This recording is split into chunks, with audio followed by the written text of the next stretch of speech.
Wow. What an amazing documentary. I got a chance to preview, Heather B, because I know people. It's called Stand, premiering tomorrow, streaming on Showtime. And it's about a person that I've always known. I've known this man since the 89, 90. Wow. I've known who he was when he played high school. He rang bells in high school. He was easily regarded by many of us. When you played basketball as a youth growing up in Oakland, you would call out the name of the person you thought you were. And we would call out his name, his former name. When we would be on the basketball court, some people called out Jordan, some people called out, Magic. We called out his name. And as he went into college, he went to LSU, got a chance to play with Shaquille O'Neal, who said that he once witnessed him play the greatest game in basketball he ever seen. Shaquille played with Penny, played with Kobe, played with Dwayne Wade. He even said even played against Michael Jordan, but he never saw anybody play a game as phenomenal as this man has. This man stood on his morals. This man stood up for truth, and he didn't let his truth be smothered by corporations of other people's ideologies. And for that, he may have suffered. He could have had a longer career in the NBA had he chose to reform, or not even reform, conform. But he chose to stand on his square, and which makes him even greater. That's why Muhammad Ali was great. It wasn't just what he did outside the ring. It was the person he was. What he did inside the ring. It was the person he was outside the ring. That's what makes him great. It's not what he just did on the basketball court. It's what he did off the basketball court. And I want to welcome him to the show, the one and only Mahmoud Abdul-Rauf. Give him a big round of applause. Welcome. Thank you for having me. Man, bro. Jeez, man. Shaq said he never saw. He played against. Shaq said you played the greatest basketball game he believes in basketball history. Sheesh. That's Shaquille O'Neal, a GOAT in his own right. True. How does that make you feel? Look, man, I'm extremely grateful. Yeah. Especially with your colleagues. Yeah. Saying things like that, man.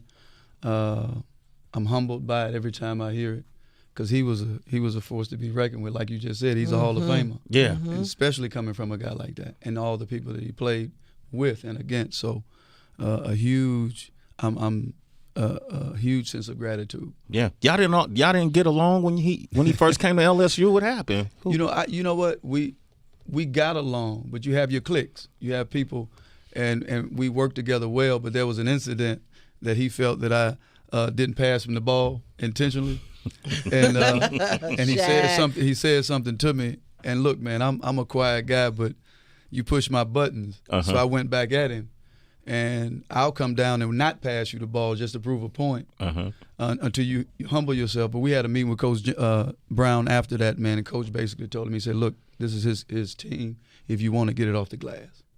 Wow, get it off the glass. Wow. That's what he told him. The thing that I didn't mention is Mahmoud was diagnosed with Tourette's. At what age? I was diagnosed in the 11th grade. In the 11th grade. Yes, but I had symptoms from elementary on. I used to have blackouts where I would just, they said it looked like I was going in a seizure, and someone would have to, touch me or something to wake me up. For years, my mother thought that I wasn't listening to her. I would slap across the face. Boy, didn't I tell you? I said, Mom, I wasn't asleep. And she would send me to the doctor, and then when she found out, it broke her heart. Because I've been punishing him for things that I didn't even know. But then it turned into the intense tics and vocal tics, and that started also in elementary. That started the way he described what it feels like. You described this in this documentary. I felt the pain. The way you described it. Many people thought, even in the draft, that because you had Tourette's, it would have hindered your ability to play in the NBA. And you responded by saying, look, if anything, it enhances it. I remember before the NBA, I just came out of college, man, 30.2, 28 a game, and I'm talking to these NBA guys, and they say, hey, does it affect your play? I'm like, are you serious? Have you not been watching? Yeah, I felt offended when I heard that. But yeah, man, without Tourette syndrome, I mean, I always grew up to be respectful of people and stuff like that. But when you have something like this that's in your face, it helps you to be more sensitive and sympathetic and empathetic to people because you can't hide it. But also, Tourette's pushed me where I myself wouldn't have gone without it. Yeah. I wanted to stop after an hour and a half, 2 hours. But it was like, no, you got to do this. You got to make 10 more while you tired. The move you make prior to making those 10 can have no glitches, and they have to all be net. And if one hit the rim, I can have 9 in a row, and I'm breathing hard. I'm about to die every day. And if the 10th one skims the rim and goes in, I can't retake the 10th shot and say 10. I have to start back at 0. So that may take an hour and a half. If I'm walking off the court dribbling, if I mess up, I have to come back 10 steps. I'm under the goal again. My mind is telling me to shoot it. I'm like, man, I don't want to shoot it because I know what's going to happen. So I would have to do that drill sometimes twice in a row after the first hour and a half, 2 hours. So that's another 4 hours because it's going to take about an hour and a half to finish 10 in a row going full speed. Wow. And so every day was a day like lit. I said, man, I got to find a way because if I don't, I'm going to die. So I started after that hour and a half, then I do that 10 in a row. When I get the ball, I would throw it towards my house. So now when I finally got it and I'm dribbling and it don't feel right, and I back up 10 steps, I'm not under the goal to shoot. I can get home. Oh. And that was every day. Wow. But that made you practice over and over and over and over again, which contributed to your skill set. You tell a story in a documentary. I don't know if it was a high school basketball camp or a college basketball camp that Michael Jordan showed up to. Yeah. Now, you know, Mahmoud, you my dude, bro. I go, you know, you my man, 20 grand. But you said you shook Michael Jordan were you in high school or? I was in high school. Nike camp in Princeton. At Nike camp. That's my guy, man. You know Mike's my guy. Heather tell you, we took pictures together. Not we, you. Okay. Yeah. All right. Will he vouch for this story? Oh, yeah. He knows. Look, there was a guy, I can't remember his name. They say he was the toughest scout ever at the Nike camp. He had never given one a 5. That was his highest score. And 2 years in a row, he gave me 5. And Jordan came, and that's when the way I tell a story, and it's true, Jordan was like, I'd never seen somebody as cut as him. Yeah. And he's so close, I can reach out. I'm at the bottom bleach, I can touch him. So I'm just admiring his body. I'm like sizing him up, not in an arrogant way, but this is how you're supposed to look. And then he was black with lotion on, so you could see the fibers in his legs, right? You know what I mean? You know what I mean? If you could just see it. And out of all the people there, he calls me, and I get on the top of the key, left-hand side, and he gives me the ball. He said, look, I want you to come at me with everything you have. I'm going to try to stop you. I said, okay. And I remember getting it, and I gave him a quick jab to the right, took off left, and I took off. And if I would have went straight up, he would have had it, but I ran through. I took something off of it, scored. People went crazy. My insides were going crazy. Yeah. But, you know, when you do things in front of people, you don't want them to know you were surprised. So I kind of walked off like I do this all the time. But then he gave me the ball back. And this time he dropped it in front of me, but I didn't establish a pivot. I had my right in front of my left, and I grabbed it. I went through my legs. I leaned. He bit. I crossed him over, and I laid him up. It came out the hoop. He said, he asked me for the ball back, and he told me to go sit down. And when I sat down, man, I'm sitting there, I'm like, with myself, I'm like, man, I just scored on Michael Jordan twice, and it was easy. And I couldn't wait to get home to tell my boys, but that motive, I said, man, I'm on to something. Yeah. The way I'm training. Yeah. Yeah. But I didn't guard him. No, of course not. He would have dunked all over you. It would have been easy for him. I won't say that. Yeah. Wow, that's amazing. It is amazing. I look at you, big fan, by the way. Thank you so much for being here today. And I think about sports in general. We were speaking about, shout out to Rod Strickland, because we were talking about him earlier. Love Rod. Gary Payton. His family. Jason Kidd. Antonio Davis. I grew up with Antonio Davis. I have to shout out Antonio. That's my brother. I'm sorry, Mahmoud. I'm just, you know. The point I'm making. Okay. Rod Strickland. These are people who I met. I'm saying Damian Lillard as well. I want to shout him out because you guys have such humble personalities. Like, just great at what you do.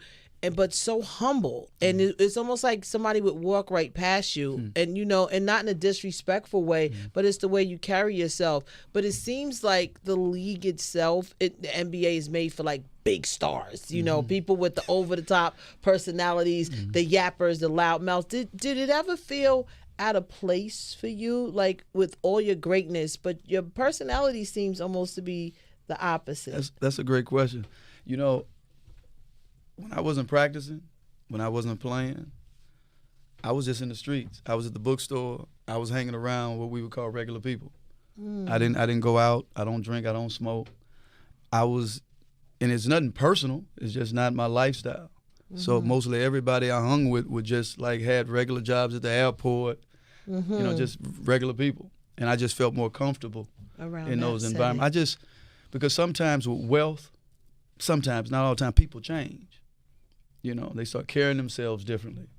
And so I find oftentimes when you with people in the margins and the peripheries and the bottom, they tend to keep it a little bit more real in their conversations and the way they do things. And I've always been attracted to that. And I've always been attracted to players. That's why Dr. J for me was not just how exciting he was, but he always carried himself with humility. And I'm always attracted to people like that. Yeah. Wow. Tracy, you want to jump in? Thank you for answering that. Thank you. Mahmoud, hearing you speak, it brings to mind Chadwick Boseman, who was incredible in his gifts. And, the entire cast and director for Black Panther, they said they had no idea that he was sick, but they feel like it possibly propelled him to perform, to give us his greatest performance. And so for you, from basketball camp to the many different leagues, did you have to say that you had Tourette syndrome? Was it something that you wanted to keep to yourself? And were the doctors also like clearing you? Were there any conflicts between you and the doctors in terms of practicing all the time, constantly? You talking about more so in the NBA or just period? Period. No, you know what? I was always taught, my mother never made my Tourette syndrome an issue. It's kind of like in the movie Ray. She said, you're not a cripple, right? And so I never, because of the way I grew up and attention we never talked about it. And people around me who saw me every day, it became so normal, right? And they just wouldn't even notice it. I could see on they just see right through it. So it was just always in me not to even make it an issue because I didn't want people to feel pity for me. Right. But also it made me work hard. I knew I had to, work harder to in some ways have people to look at me a little differently, right? And that pushed me. But no, I was on Haldol. They did put me on Haldol, and Haldol, I found out. It made you want to drink and eat and sleep when you weren't on the move. I started my high school out my senior year at 155. At the end of that year, and we played like 41 games. I'm playing most of the games. Most of the minutes.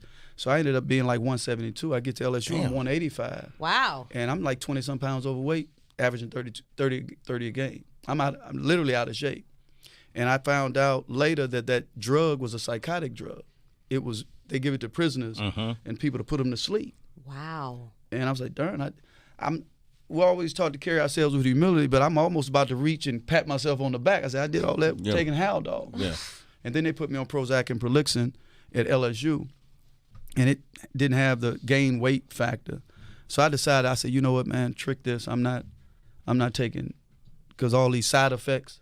I said, I'm just going to pray. I'm going to try to eat right. I'm going to keep training. I'm going to stay away from negative stress as much as possible, watch my surroundings. And ever since then, LSU, I haven't been on anything. I've been managing. Wow, man. Mahmoud. I would imagine that. What kind of response, like around the country, around the world, have you got with other folks in the Tourette's community? I used to be a part of the Tourette Syndrome Association. I did a commercial when I was at LSU, in support of it. And then I used to travel when I was with the league. In Sacramento, they have a chapter. In D.C., they have a chapter. So I did a lot of work with them. I haven't done, unfortunately, a lot of work lately with them. I'm still open to it, but I'm always trying to be a voice for things. Not just that. Yeah. Just as so much.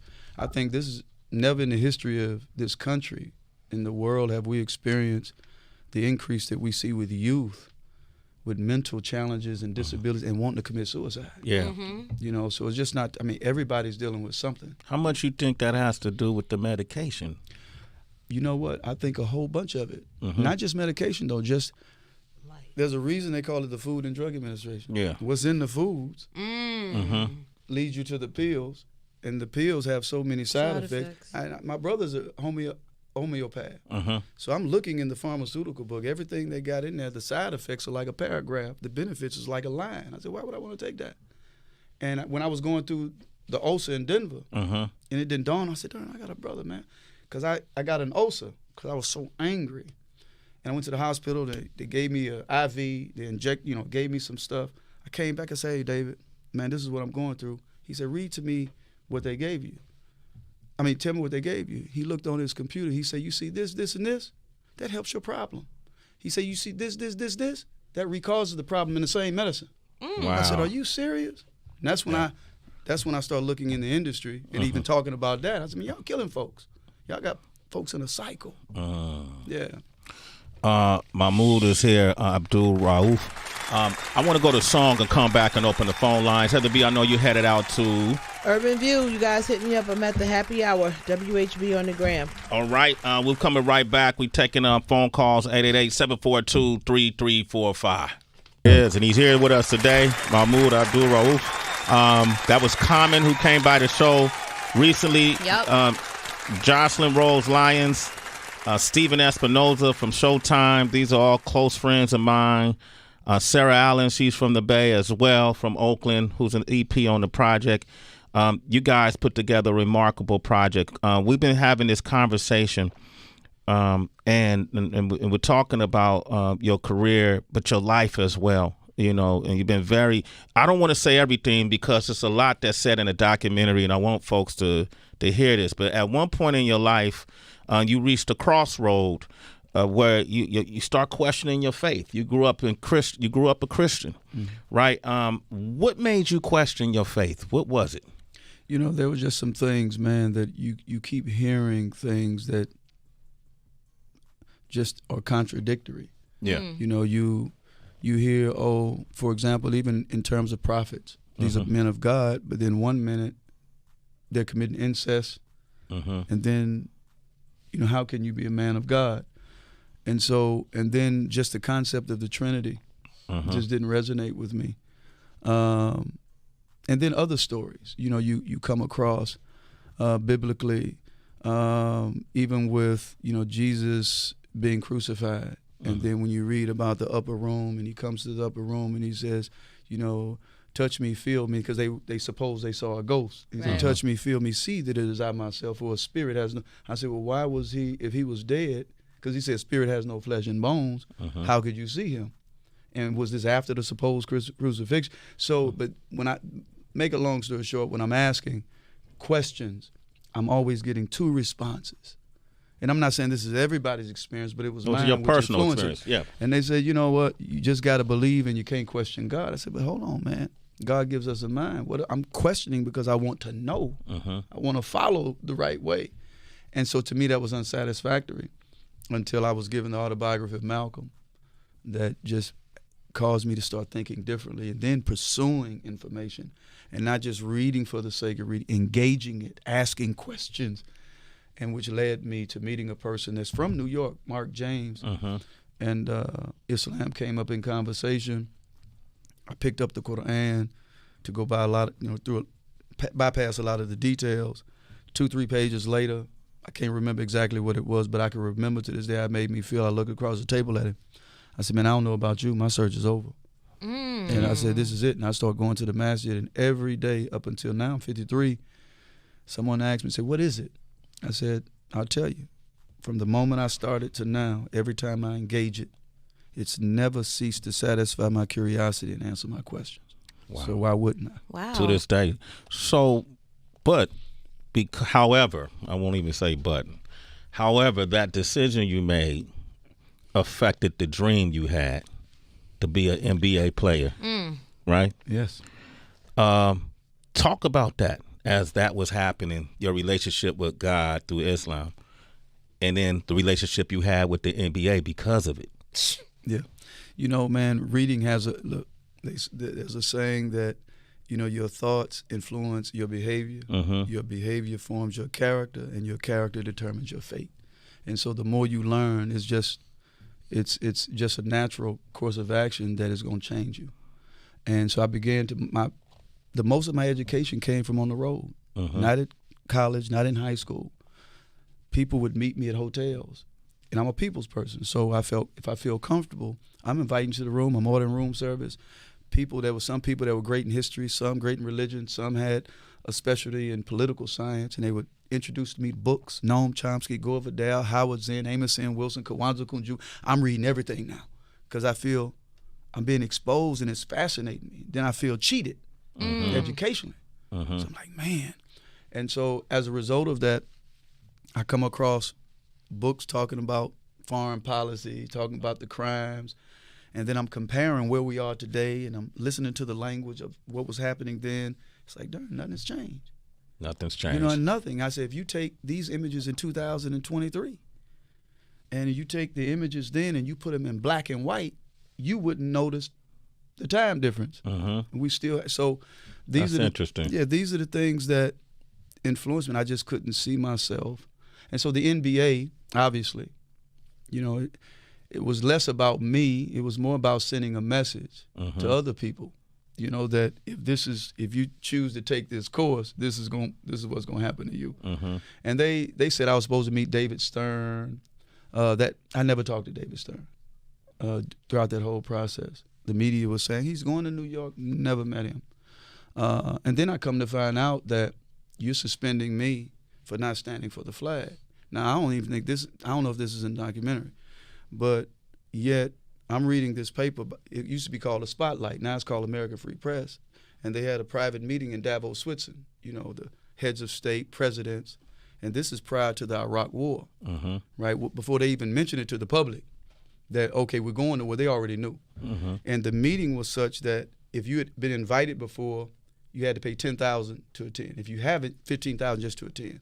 The gist of the meeting was to see which major corporations was going to steal the natural resources. They gave a list of the people invited. David Stern, the NBA commissioner, was one of them. I said, wow, this is going, there's generational effect. Y'all getting ready. There's going to be murder. There's going to be theft.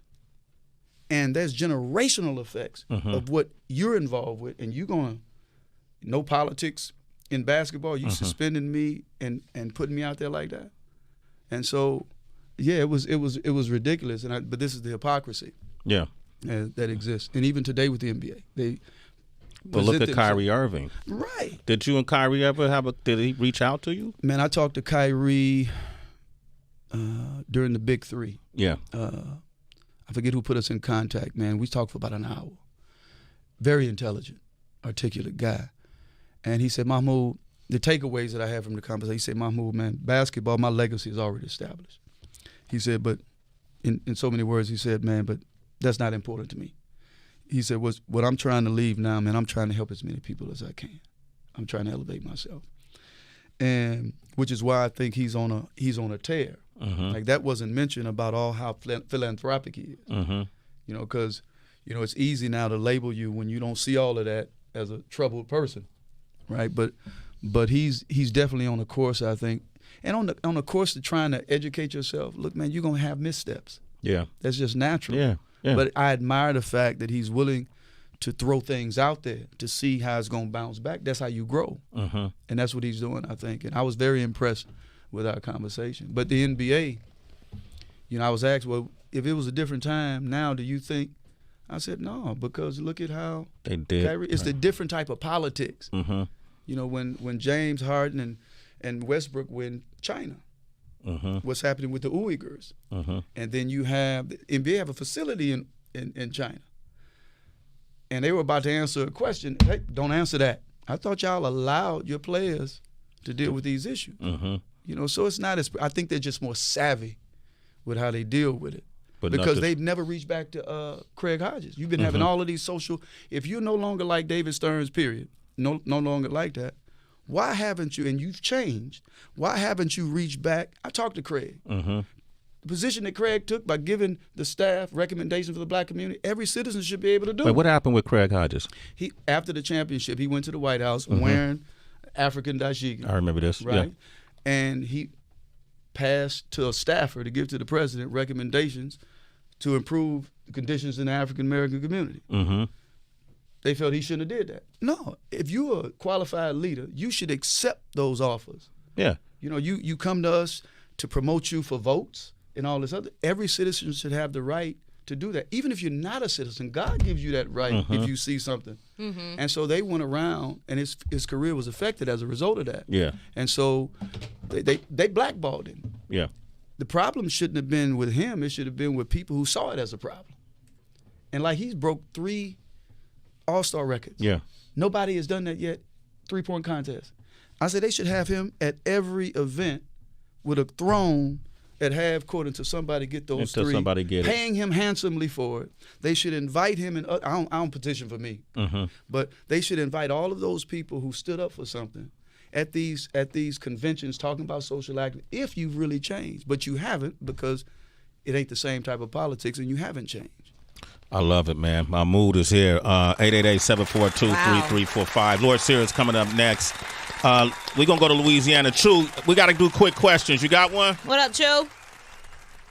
I just wanted to give praise to Mahmoud Sway. As you know, Mahmoud, when he first got to LSU, you know, he's everybody's favorite player before he was anybody's favorite player. So a guy who scored 48 and 53 in his first month. He put up 55 against his home state team, Ole Miss, hitting 9 threes. As the Splash brother would say, what's his name? Steph. What? Stephen Curry. What's his name? Oh, come on, Chu. I had to blame. Clean it up. Okay, Chu, you know I'm a Warriors fan. Don't do that. Okay.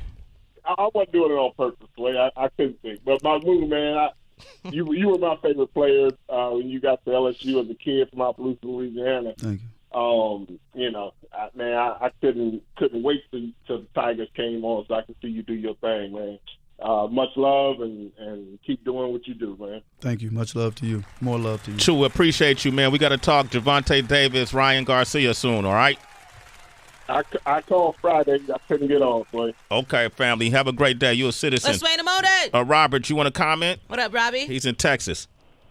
Yes, sir. Yes, hey, everybody. How you doing? Feeling good. Hey, Mahmoud, just a quick comment. Hey, a long-time listener, first-time caller.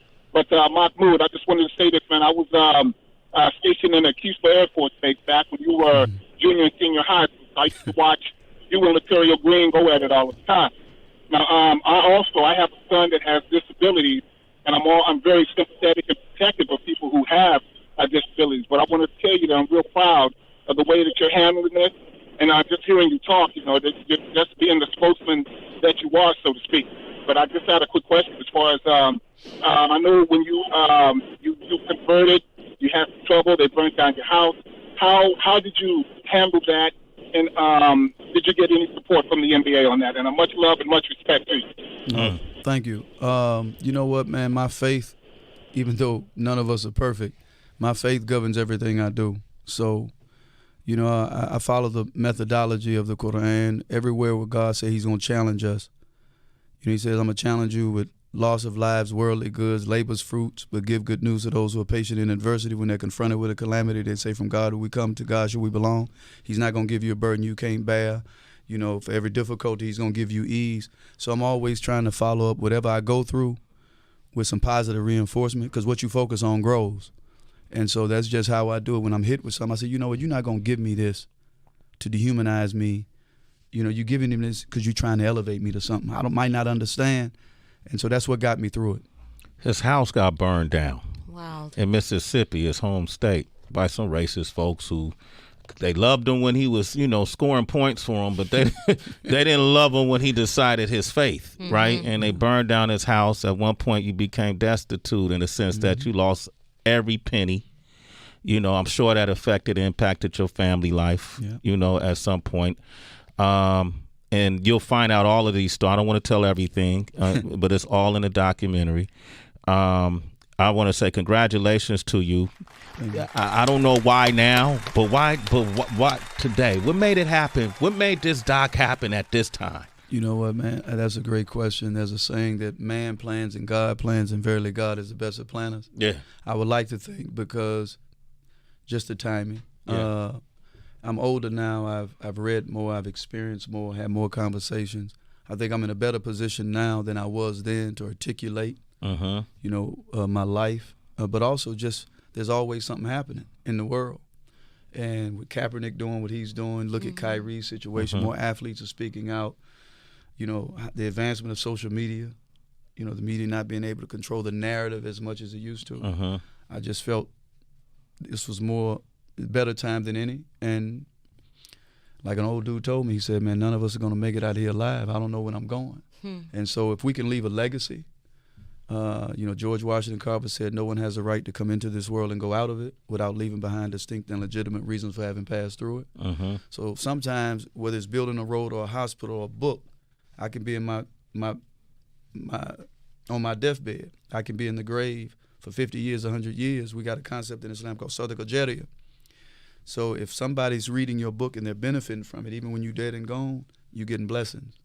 So this is one of the reasons among many that I decided to do it. Man, congratulations, man. That was beautiful. Congratulations to Jocelyn Rose Lyons. Phenomenal. You did an excellent job. Oh, my gosh. Your direction was incredible, impeccable.